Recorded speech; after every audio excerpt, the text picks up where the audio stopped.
Now, Illustrator's interface is essentially divided up into four main sections, or at least that's how I like to sort of visualize things.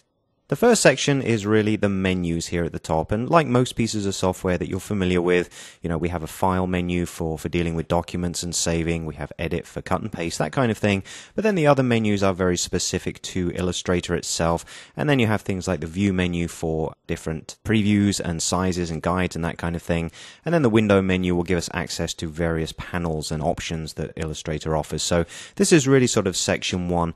The other main option as well is your tool panel, and that's over here on the left-hand side. Now, depending on the size of the screen that you're working in, we're working in a slightly condensed screen resolution here so we can record a much higher quality for you. You may see a different layout here where all of the tools are in one long vertical line. But what we're viewing here is two side by side, which is really just a more compact way of viewing it. Now you'll notice that the tools are also divided into little sections. They're divided here by these small gaps. We've really got our main selection tools here. We then have our object creation tools, like for drawing paths and lines, rectangles, dealing with type and also brushes and that sort of thing.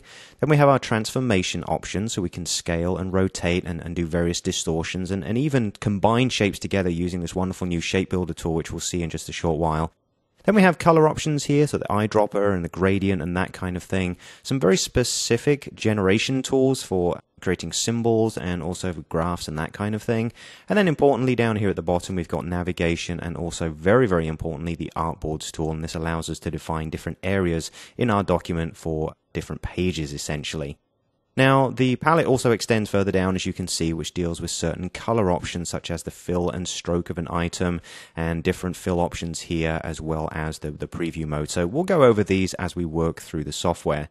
Now, the other option as well is on the right-hand side. These are your panels. Now, they're currently all closed off here on the right-hand side, but we'll customize those in a minute. So if you really divide that area up, you see that you've got your menus at the top, your tools on the left-hand side, you've got your panels on the right, but we'll change that actually. We're going to move some of them around.